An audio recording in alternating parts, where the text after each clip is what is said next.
Hey everyone, this is Monique, and I will be discussing the physics of rainbows with you. Now I want to warn you, after watching this presentation, you are never going to see rainbows in the same way again. And the core concept of a rainbow is the fact that light is refracted or bent and reflected inside a medium. And the medium of a rainbow is the water droplet. Now the physics of rainbows require a basic understanding of light and color, refraction, and reflection. You're familiar, I'm sure, with the electromagnetic spectrum, and within the electromagnetic spectrum is our visible spectrum. Now that's between infrared rays and ultraviolet rays. Pardon me. Now, in the visible spectrum is where dispersion occurs, and that's the separating of light by wavelength. A wavelength is the measurement between one crest of the wave and another crest. And you can see here, it very clearly shows that a red wavelength is longer than a blue wavelength. And you can see that there's a nice variance in between for each color to have its own wavelength and frequency. Frequency being how frequent the wavelengths appear in repetition. So there's also the concept of color, that our primary or our additive colors are red, green, and blue. Now our subtractive colors that we get from red, green, and blue are cyan, magenta, and yellow.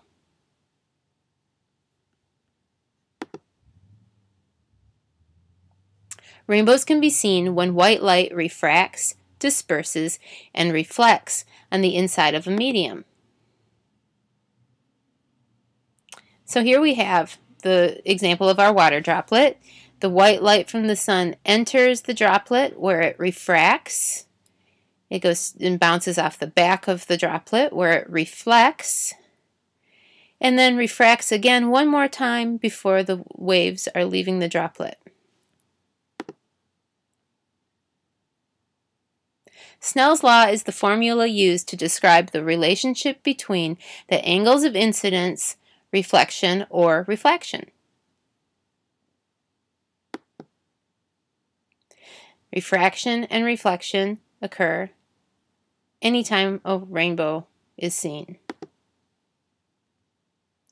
One of the core concepts also of a rainbow is the angle of incidence ray to the viewer's eye is between 40 and 42 degrees, very commonly just referred to as 42 degrees.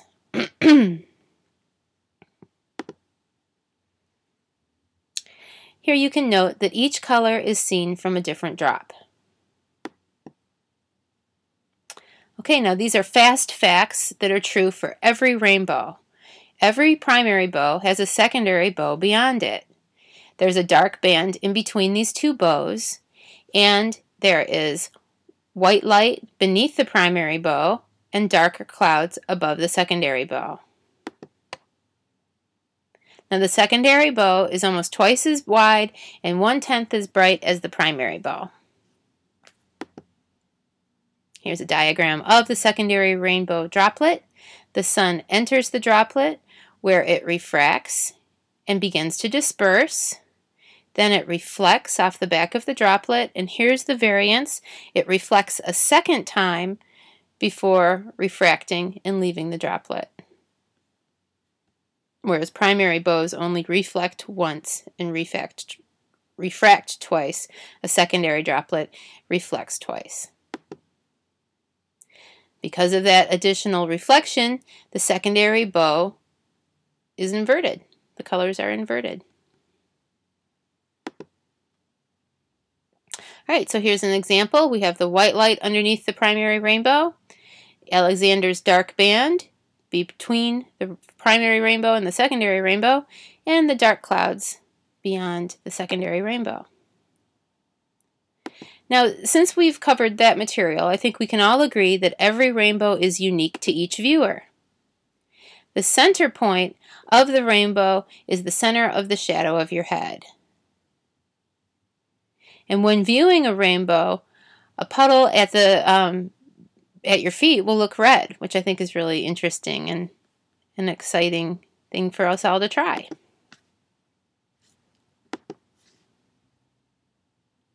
So what's the true shape of a rainbow? Usually we can't see the full rainbow.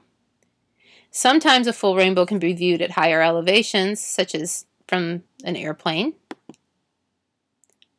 And rainbows are round because their light source, the sun, is round, and also the raindrops are spherical.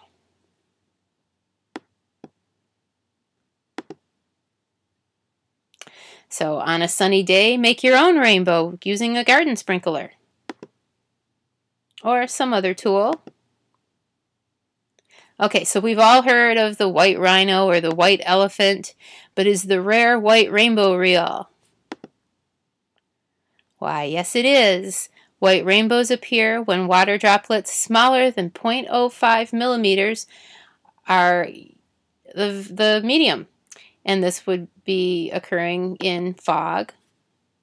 Now here's an example of a white rainbow at the North Pole.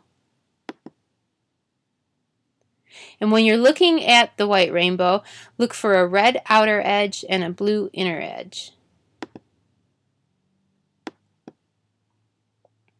And that concludes my presentation. A special thanks to Professor Walter Lewin for his amazing YouTube lectures on rainbows. Thank you. The end.